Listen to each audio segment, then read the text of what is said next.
सियावर रामचंद्र की जय। पवन सुत हनुमान की जय। उमापति महादेव की जय। नारद जी ने पूर्व जन्म की कथा सुनाकर सबको समझाया और कहा कि हे मैना, तुम मेरी सच्ची बात सुनो। तुम्हारी यह लड़की साक्षात जगत जननी भवानी है। ये अजन्मा, अनादि और अविनाशनी शक्ति है। सदा शिव जी के अर्धांगिन में रहती है। ये जगत की उत्पत्ति, पालन और संहार करने वाली है और अपनी इच्छा से ही लीला शरीर धारण करती है।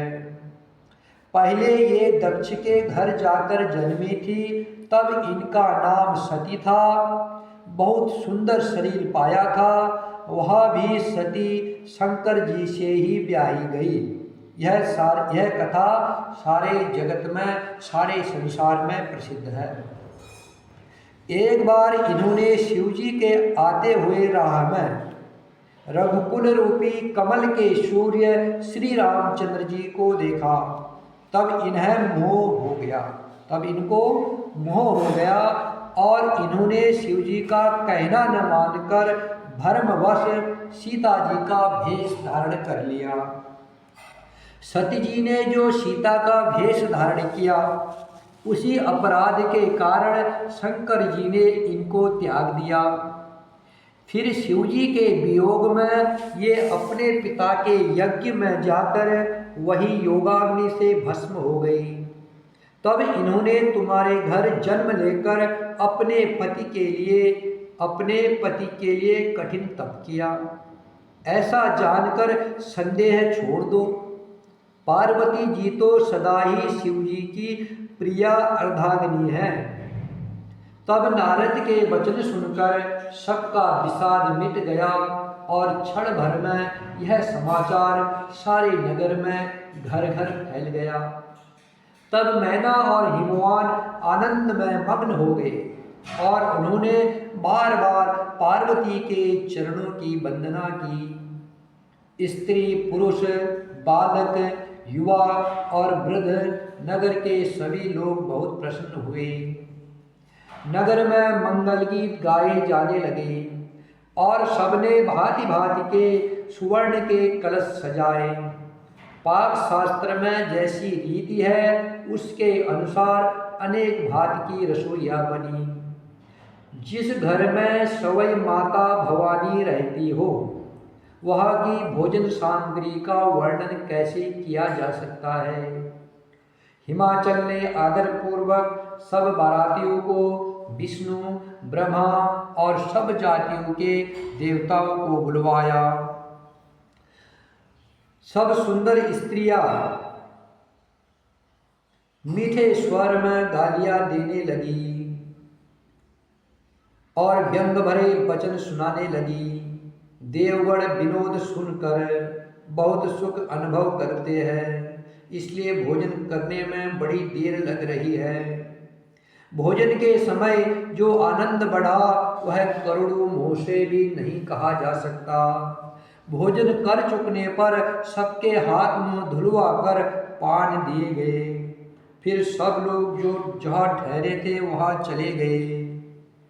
फिर मुनियों ने लौटकर हिमवान को लग्न पत्रिका सुनाई और विवाह का समय देखकर देवताओं को बुला भेजा। सब देवताओं को आदर सहित बुलवा लिया और सबको यथा योग्य आसन दिए। वेद की रीति से वेदी सजाई गई और स्त्रियां सुंदर श्रेष्ठ मंगल गीत गाने लगी। वेदिका पर एक अत्यंत सुंदर दिव्य सिंहासन था, जिसकी सुंदरता का वर्णन नहीं किया जा सकता, क्योंकि वह स्वयं ब्रह्मा जी का बनाया हुआ था। ब्राह्मणों को सिर नवाकर और हृदय में अपने स्वामी श्री रघुनाथ जी का स्मरण करके शिव जी उस सिंहासन पर बैठ गए। फिर मुनीश्वरों ने पार्वती जी को बुलाया। सखिया श्रृंगार करके उन्हें ले आई। पार्वती जी के रूप को देखते ही सब देवता मोहित हो गए। संसार में ऐसा कवि कौन है जो उस सुंदरता का वर्णन कर सके। पार्वती जी को जगदम्बा और शिव जी की पत्नी समझकर देवताओं ने मन ही मन प्रणाम किया। भवानी जी सुंदरता की सीमा है, करोड़ों मुखों से भी उनकी शोभा नहीं कही जा सकती। जगत जननी पार्वती जी की महान शोभा का वर्णन, जगत जननी पार्वती जी की महान शोभा का वर्णन करोड़ों मुखों से भी करते नहीं बनता। वेद, शेष जी और सरस्वती जी तक उसे कहते हुए सकुचा जाते हैं, तब मंद बुद्धि तुलसी किस गिनती में है। सुंदरता और शोभा की खान माता भवानी मंडप के बीच में जहाँ शिवजी थे वहाँ गई। वे संकोच के मारे पति शिवजी के चरण कमलों को देख नहीं सकती, परंतु उनका मन रूपी भोरा तो वही रसपान कर रहा था। मुनियों की आज्ञा से शिवजी और पार्वती जी ने गणेश जी का पूजन किया। मन में देवताओं को अनादि समझकर कोई इस बात को सुनकर शंका न करे कि गणेश जी तो शिव पार्वती की संतान है, अभी ब्याह से पूर्व ही वे कहाँ से आ गए। वेदों में ब्याह की जैसी रीति कही गई है, महामुनियों ने वह सभी रीति करवाई।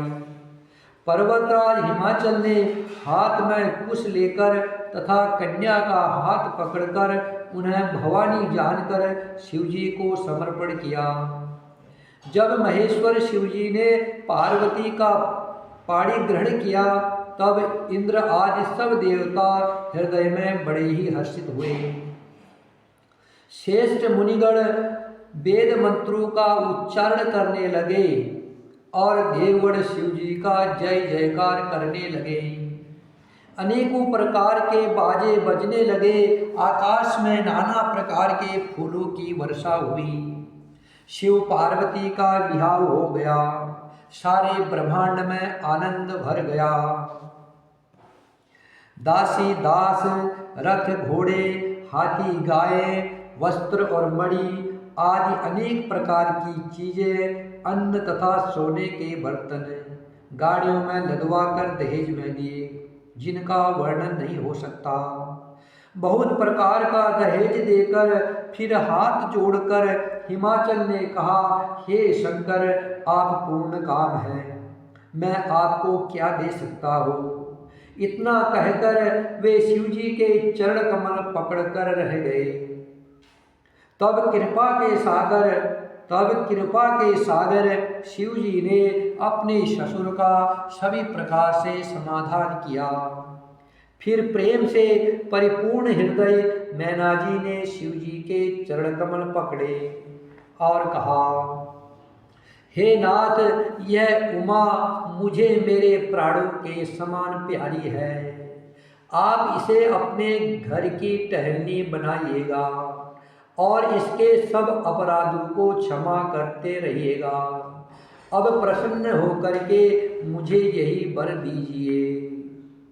शिवजी ने बहुत तरह से अपनी सास को समझाया, तब वे शिवजी के चरणों में सिर नवाकर घर गई। फिर माता ने पार्वती को बुला लिया और गोद में बैठाकर यह सुंदर सीख दी, हे पार्वती, तू सदा शिवजी के चरणों की पूजा करना, नारियों का यही धर्म है। उनके लिए पति ही देवता है और कोई देवता नहीं है। इस प्रकार की बातें कहते कहते उनकी आंखों में आंसू भर आए और उन्होंने कन्या को छाती से चिपटा लिया। फिर बोली कि विधाता ने जगत में स्त्री जाति को क्यों पैदा किया, पराधीन को सपने में भी सुख नहीं मिलता। यो कहती हुई माता प्रेम में अत्यंत विकल हो गई, परंतु कुसुमय जानकर, दुख करने का अवसर न जानकर उन्होंने धीरज धरा। मैना बार बार मिलती है और पार्वती के चरणों को पकड़कर गिर पड़ती है। बड़ा ही प्रेम है, कुछ वर्णन नहीं किया जाता। भवानी सब स्त्रियों से मिल बैठकर फिर अपनी माता के हृदय से जा लिपटी। पार्वती जी माता से फिर मिलकर चली। सब किसी ने उन्हें योग्य आशीर्वाद दिए। पार्वती जी फिर कर माता की ओर देखती जाती थी। तब सखिया उन्हें शिव जी के पास ले गई। महादेव जी सब याचकों को संतुष्ट कर पार्वती के साथ कैलाश को चले। सब देवता प्रसन्न होकर फूलों की वर्षा करने लगे और आकाश में सुंदर नगाड़े बजने लगे। तब हिमवान अत्यंत प्रेम से शिव जी को पहुँचाने के लिए साथ चले। शिव जी ने बहुत तरह से उन्हें संतोष कराकर विदा किया। पर्वतराज हिमाचल तुरंत घर आए और उन्होंने सब पर्वतों और सरोवरों को बुलाया।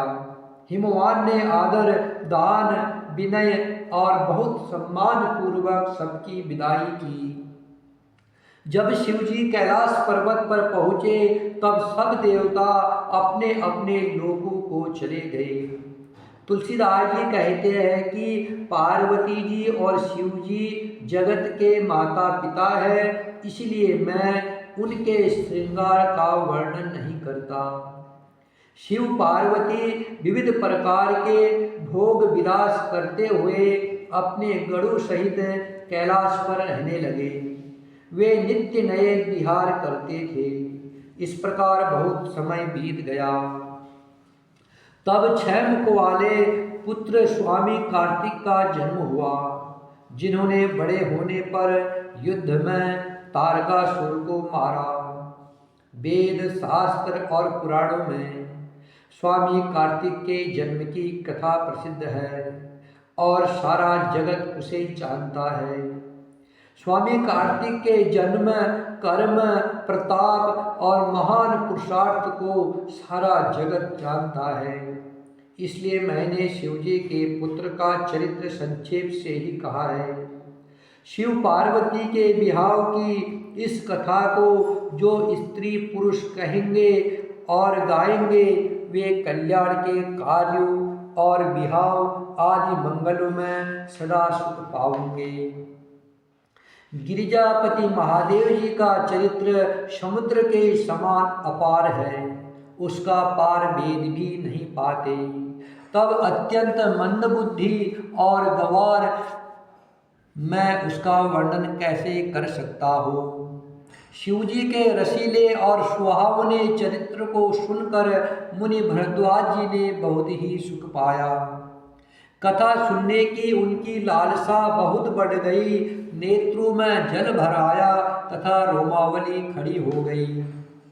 वे प्रेम में मुग्ध हो गए, मुख से वाणी नहीं निकलती। उनकी यह दशा देखकर ज्ञानी मुनि याज्ञवल्क्य बहुत प्रसन्न हुए और बोले, हे मुनीश, तुम्हारा जन्म धन्य है। तुमको गौरीपति शिवजी प्राणों की समान प्रिय है। शिवजी के चरण कमलों में जिनकी प्रीत नहीं है वे श्री रामचंद्र जी को स्वप्न में भी अच्छे नहीं लगते। विश्वनाथ श्री शिवजी के चरणों में निष्कपट प्रेम होना यही राम भक्त का लक्षण है। शिवजी के समान रघुनाथ जी की भक्ति का व्रत धारण करने वाला कौन है। जिन्होंने बिना ही पाप के सती जैसी स्त्री को त्याग दिया और प्रतिज्ञा करके श्री रघुनाथ जी की भक्ति को दिखा दिया। हे भाई, श्री रामचंद्र जी को शिव जी के समान और कौन प्यारा है। मैंने पहले ही शिव जी का चरित्र कहकर तुम्हारा भेद समझ लिया। तुम श्री रामचंद्र जी के पवित्र सेवक हो और समस्त दोषों से रहित हो। मैं तुम्हारा गुण और शील जान लिया। मैंने तुम्हारा गुण और शील जान लिया। अब मैं श्री रघुनाथ जी की लीला कहता हूँ, सुनो। हे मुनि भरद्वाज जी, आज तुम्हारे मिलने से मेरे मन में जो आनंद हुआ वह कहा नहीं जा सकता। हे मुनीश्वर, रामचरित्र अत्यंत अपार है। रामचरित्र अत्यंत अपार है। 100 करोड़ शेष जी भी उसे नहीं कह सकते। तथापि जैसा मैंने सुना है वैसा वाणी के स्वामी और हाथ में धनुष लिए हुए प्रभु श्री रामचंद्र जी का स्मरण करके कहता हूँ। सरस्वती जी कठपुतली के समान है और अंतर्यामी श्री राम जी सूत पकड़कर कठपुतली को नचाने वाले सूत्रधार है। अपना भक्त जानकर जिस कवि पर वे कृपा करते हैं उसके हृदय रूपी आंगन में सरस्वती को नचाया करते हैं। उन्हीं कृपालु श्री रघुनाथ जी को मैं प्रणाम करता हूँ और उन्हीं के निर्मल गुणों की कथा कहता हूँ। कैलाश पर्वतों में श्रेष्ठ और बहुत ही रमणीय है, जहाँ शिव पार्वती जी सदा निवास करते हैं। परम रव्य गिरिवर कैलाशु सदा जहाँ शिव उमा निवासु। सिद्ध तपस्वी योगी गण देवता किन्नर और मुनियों के समूह उस पर्वत पर रहते हैं। वे सब बड़े पुण्यात्मा हैं और आनंद कंद श्री महादेव जी की सेवा करते हैं। जो भगवान विष्णु और महादेव जी से विमुख है और जिनकी धर्म में प्रीति नहीं है, वे लोग स्वप्न में भी वहाँ नहीं जा सकते। उस पर्वत पर एक विशाल बरगद का पेड़ है जो नित्य नवीन और 6 ऋतुओं में सुंदर रहता है। वह तीनों प्रकार की शीतल, मंद और सुगंध वायु बहती रहती है और उसकी छाया बड़ी ठंडी रहती है। वह शिव जी के विश्राम करने का वृक्ष है जिसे वेदों ने गाया है। एक बार प्रभु श्री शिव जी उस वृक्ष के नीचे गए और उसे देखकर उनके हृदय में बहुत आनंद हुआ। अपने हाथ से बागंबर बिछाकर कृपाल शिव जी संभाव से ही बिना किसी खास प्रयोजन के वहाँ बैठ गए। कुंद के पुष्प, चंद्रमा और शंख के समान उनका गौर शरीर था। बड़ी लंबी भुजाएं थी और वे मुनियों के से बलकल वस्त्र धारण किए हुए थे। उनके चरण नए पूर्ण रूप से खिले हुए लाल कमल के समान थे। नखों की ज्योति भक्तों के हृदय का अंधकार हरने वाली थी। साप और भस्म ही उनके भूषण थे और उन त्रिपुरासुर के शत्रु शिव जी का मुख शरद पूर्णिमा के चंद्रमा की शोभा को भी हरने वाला था। उनके सिर पर जटाओं का मुकुट और गंगा जी शोभायमान थी। कमल के समान बड़े बड़े नेत्र थे। उनका नीलकंठ था और वे सुंदरता के भंडार थे। उनके मस्तक पर द्वितीया का चंद्रमा शोभित था। कामदेव के शत्रु शिवजी वहाँ बैठे हुए ऐसे शोभित हो रहे थे मानो शांत रस ही शरीर धारण किए बैठा हो। अच्छा मौका जानकर शिव पत्नी माता पार्वती जी उनके पास गई। अपनी प्यारी पत्नी जानकर शिव जी ने उनका बहुत आदर सत्कार किया और अपनी बाई ओर बैठने के लिए आसन दिया। पार्वती जी प्रसन्न होकर शिव जी के पास बैठ गई। उन्हें पिछले जन्म की कथा स्मरण हो आई। स्वामी के हृदय में अपने ऊपर पहले की अपेक्षा अधिक प्रेम समझकर पार्वती जी हंसकर प्रिय वचन बोली। याज्ञवल्क्य जी भरद्वाज जी से कह रहे हैं कि जो कथा सब लोगों का हित करने वाली है उसे ही पार्वती जी पूछना चाहती है। कथा जो सकल लोक हितकारी, सोई पूछन चह शैल कुमारी। कथा जो सकल लोक हितकारी, सोई पूछन चह शैल कुमारी। विश्वनाथ मम नाथ पुरारी, त्रिभुवन महिमा विदित तुम्हारी। जो कथा सब लोगों का हित करने वाली है उसी कथा को पार्वती जी भगवान शंकर से पूछना चाहती है। पार्वती जी ने कहा, हे संसार के स्वामी, हे मेरे नाथ, हे त्रिपुरासुर का वध करने वाले, आपकी महिमा तीनों लोकों में विख्यात है। चर अचर नाग मनुष्य और देवता सभी आपके चरण कमलों की सेवा करते हैं। हे प्रभु, आप समर्थ, सर्वज्ञ और कल्याण स्वरूप है। सब कलाओं और गुणों के निधान हैं और योग ज्ञान तथा वैराग्य के भंडार है। आपका नाम शरणागतों के लिए कल्प वृक्ष है।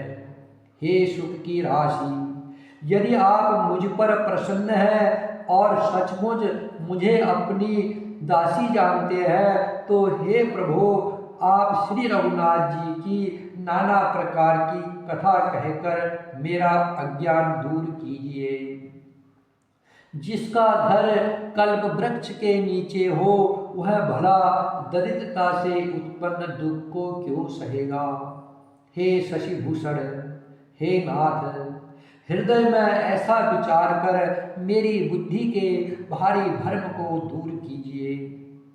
हे प्रभु, जो परमार्थ तत्व के ज्ञाता और वक्ता मुनि हैं वे श्री रामचंद्र जी को अनादि ब्रह्म कहते हैं और शेष सरस्वती वेद और पुराण सभी श्री राम जी का गुण गाते हैं। और हे कामदेव के शत्रु, आप भी दिन रात आदर पूर्वक राम राम जपा करते हैं। तुम पुनि राम राम दिन राती, सादर जपहु अनंग अराती। ये श्री राम जी वही अयोध्या के राजा के पुत्र है या अजन्मा निर्गुण और अगोचर कोई और राम है। यदि वे राजपुत्र है तो ब्रह्म कैसे, और यदि वह ब्रह्म है तो स्त्री के विरह में उनकी मति बावली कैसे हो गई। इधर उनके ऐसे चरित्र देखकर और उधर उनकी महिमा सुनकर मेरी बुद्धि अत्यंत चकरा रही है। यदि इच्छा रहित व्यापक समर्थ ब्रह्म कोई और है तो हे नाथ, मुझे उसे समझाकर कहिए। मुझे नादान समझकर मन में क्रोध न लाइए। जिस तरह मेरा मोह दूर हो वही कीजिए। मैंने पिछले जन्म में वन में श्री रामचंद्र जी की प्रभुता देखी थी, परंतु अत्यंत भयभीत होने के कारण मैंने वह बात आपको नहीं सुनाई। तो भी मेरे मलिन मन को बोध नहीं हुआ। उसका फल भी मैंने अच्छी तरह पा लिया। अब भी मेरे मन में कुछ संदेह है। आप कृपा कीजिए, मैं हाथ जोड़कर विनती करती हूँ। हे प्रभु, आपने उस समय मुझे बहुत तरह से समझाया था, फिर भी मेरा संदेह नहीं गया। हे नाथ, यह सोचकर मुझ पर क्रोध न कीजिए। मुझे अब पहले जैसा मोह नहीं है। अब तो मेरे मन में राम कथा सुनने की रुचि है। हे शेषनाग को अलंकार रूप में धारण करने वाले देवताओं के नाथ, आप श्री रामचंद्र जी के गुणों की पवित्र कथा कहिए। मैं पृथ्वी पर सिर टेक कर आपके चरणों की वंदना करती हूँ और हाथ जोड़कर विनती करती हूँ, आप वेदों के सिद्धांत को निचोड़कर श्री रघुनाथ जी का निर्मल यश वर्णन कीजिए। सियावर रामचंद्र की जय, पवन सुत हनुमान की जय, उमापति महादेव की जय।